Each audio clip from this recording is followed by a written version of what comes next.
ভারতের উত্তরপ্রদেশের অযোধ্যায় ঐতিহাসিক বাবরি মসজিদ ভাঙার ঘটনা ইতিহাসের এক কালো অধ্যায়। ১৯৯২ সালের সেই ধ্বংসাত্মক ঘটনা কেবল একটি স্থাপত্যের বিনাশ ছিল না, বরং তা ছিল দীর্ঘদিনের সাম্প্রদায়িক সম্প্রীতির মূলে এক চরম আঘাত।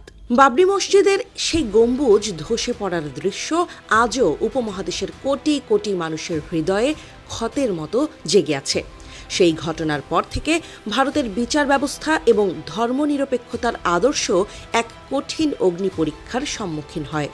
রাম জন্মভূমি বাবরি মসজিদ বিতর্ককে কেন্দ্র করে যে রক্তক্ষয়ী দাঙ্গা ও রাজনৈতিক অস্থিরতা তৈরি হয়েছিল, তার প্রভাব আজও ভারত ও তার প্রতিবেশী দেশগুলোর সামাজিক ও রাজনৈতিক সম্পর্কে স্পষ্ট।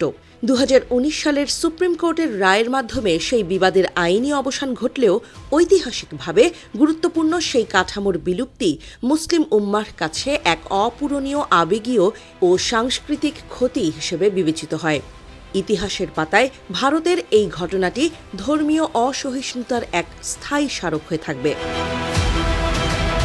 তবে আগামী ৩ বছরের মধ্যে পশ্চিমবঙ্গের মুর্শিদাবাদ জেলায় বাবরি মসজিদ নামে একটি মসজিদ নির্মাণ করা হবে বলে ঘোষণা করেছেন তৃণমূল কংগ্রেসের বহিষ্কৃত বিধায়ক হুমায়ুন কবির। তিনি জোর দিয়ে বলছেন, এই বাবরি মসজিদের নির্মাণ কাজ কোনো রাজনৈতিক শক্তি বা কর্তৃপক্ষ এটিকে আটকে রাখতে পারবে না। এনডিটিভিকে দেয়া এক একান্ত সাক্ষাৎকারে হুমায়ুন কবির জানান, আগামী ফেব্রুয়ারি মাসেই এই মসজিদের নির্মাণ কাজ শুরু হবে। এর জন্য প্রয়োজনীয় অর্থ ও লজিস্টিক প্রস্তুতি ইতোমধ্যে সম্পন্ন হয়েছে। হুমায়ুন কবির চ্যালেঞ্জ ছুড়ে দিয়ে বলেন, এটি অযোধ্যা নয়, এটি মুর্শিদাবাদ। এটা আমার চ্যালেঞ্জ, কেউ এখানে এসে বাবরি মসজিদে হাত দিতে পারবে না। ৬৪ বছর বয়সী এই নেতা জানান, ১৯৯২ সালে অযোধ্যায় বাবরি মসজিদ ধ্বংস এবং ২০১৯ সালে সুপ্রিম কোর্টের রায়ে সেই জমি রাম মন্দিরকে দেওয়ার ঘটনার পর থেকেই তিনি মুর্শিদাবাদে বাবরি মসজিদ নির্মাণের সিদ্ধান্ত নিয়েছেন।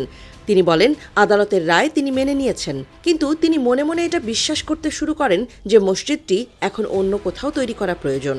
উগ্রবাদী ভারতীয়দের উদ্দেশ্যে তিনি বলেন, নির্বাচনের সময় যদি জয় শ্রীরাম বলা সঠিক হয়, তাহলে আল্লাহু আকবার বলাও সঠিক। আমি বাবরের ভক্ত নই, কিন্তু মানুষের মনে যে ক্ষত আছে তা মোছার জন্যই এর নাম বাবরি মসজিদ রাখছি। তহবিল ও জমি সংক্রান্ত তথ্য নিয়ে হুমায়ুন কবির দাবি করেন, মসজিদের জন্য ইতোমধ্যে বিপুল পরিমাণ অর্থ সংগ্রহ করা হয়েছে, আর সেই টাকা তার বাড়িতে রাখা আছে। তিনি জানান, নতুন মসজিদ নির্মাণের জন্য এই পর্যন্ত ২ কোটি টাকারও বেশি অনুমোদন পাওয়া গেছে।